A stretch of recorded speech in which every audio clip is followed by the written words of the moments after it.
Doctor Yunus সরকারের একটি যুগান্তকারী সফলতা। গত 40 বছরে আওয়ামী লীগ, বিএনপি তথাকথিত কোন নির্বাচিত সরকার যা পারেনি, ডক্টর ইউনূস সরকার পেরেছে। অতএব এই বিষয়টাকে আমি একটু ভিন্নভাবে দেখতে চাই। দর্শক, খবর হচ্ছে বা আমাদের এখনকার আলোচনার টপিক হচ্ছে স্বতন্ত্র ইবতেদায়ী মাদ্রাসাগুলোকে জাতীয়করণের সিদ্ধান্ত নিয়েছে সরকার।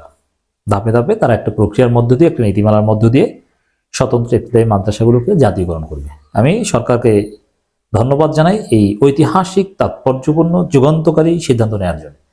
আমরা এই স্বতন্ত্র ইবতেদায়ী মাদ্রাসা শিক্ষকদের পক্ষে বলেছিলাম, আন্দোলনে সমর্থন দিয়েছিলাম। তো অবশেষে বিজয় হয়েছে। দেখেন, এই স্বতন্ত্র ইবতেদায়ী মাদ্রাসা শিক্ষকরা যুগ যুগ ধরে আন্দোলন করে, তারা বঞ্চিত, কিন্তু এই কোনো সরকারই কর্ণপাত করেনি। এটা একটা বড় সিদ্ধান্ত, কারণ এখানে অনেক কোটি কোটি টাকার বিষয়।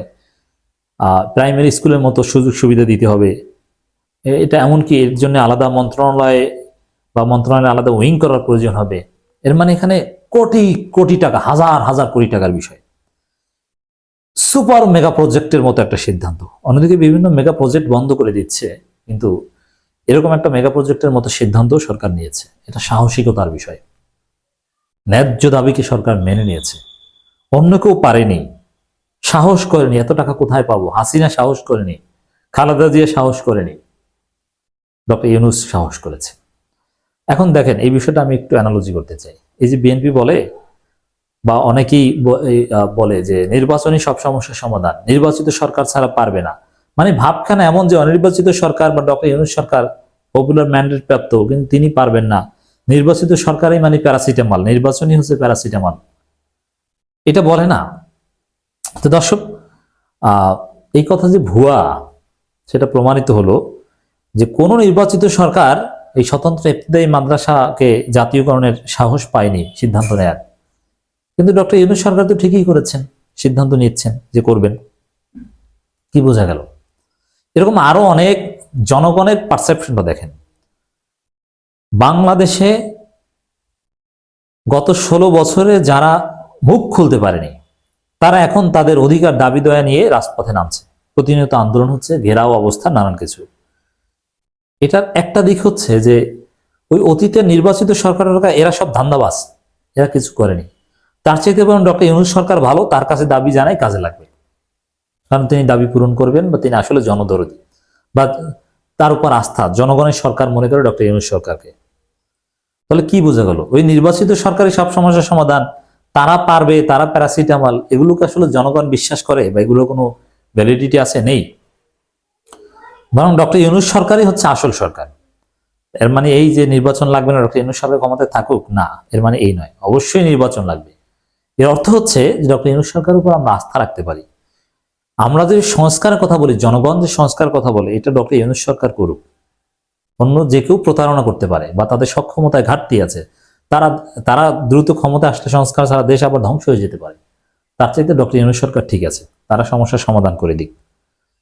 এই বিষয়টা অ্যাটলিস্ট প্রমাণিত হয়েছে। অতএব দর্শক, কথা স্পষ্ট। বিএনপিকে জনগণ দেখেছে অতীতে কি করেছে। তারা কোনো সংস্কার করেনি।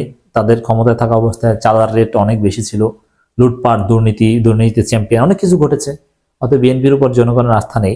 এই জন্য বলছে যে বিএনপি কি অতীতে দেখেছি না? বিএনপিকে 2001 থেকে 2006 বিএনপিকে দেখেছি না? আর আওয়ামী লীগকে তো দেখেছি গত 15 বছর। এর আগেও দেখেছি যে আওয়ামী লীগ কি, কত খারাপ, ফ্যাসিস্ট, গণহত্যাকারী, লুটপাটকারী, অর্থ পাচারকারী। অতএব আওয়ামী লীগ, বিএনপি, জাতীয় পার্টি সবাই কি দেখেছি। আর এখন দেখছি ডক্টর ইউনূসকে যে তিনি পারেন, জনগণ তার উপর আস্থা রাখে, জনগণ তার কাছ থেকে প্রত্যাশা করে। এই জন্য অতীতে কোনো সরকারের কাছে যা জনগণ চায়নি, এখন ডক্টর ইউনূস সরকারে চায়, তার কাছে চায়, কারণ ডক্টর ইউনূস সরকারের উপর আস্থা আছে। আর জামাত ইসলামীকে তো অতীতে দেখার সুযোগ হয়নি রাজনৈতিক দলগুলোর মধ্যে। এখন জনগণ ভয়েস রেজ করছে যে আওয়ামী লীগ, বিএনপিকে দেখেছে, এবার জামাত ইসলামীকে দেখব।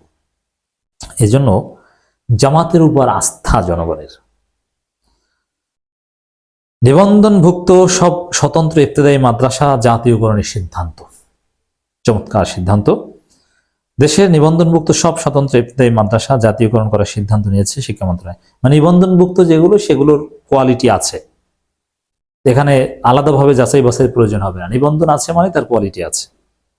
অতএব নিবন্ধনেই এখন জাতীয়করণ হওয়ার মূল মানদণ্ড।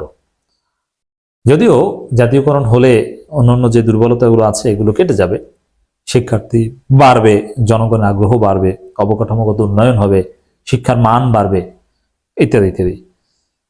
28 জানুয়ারি বিকেলে শাহবাগে তথ্য জানান শিক্ষা মন্ত্রণালয়ের যুগ্ম সচিব এস.এম. মাকসুদুল হক।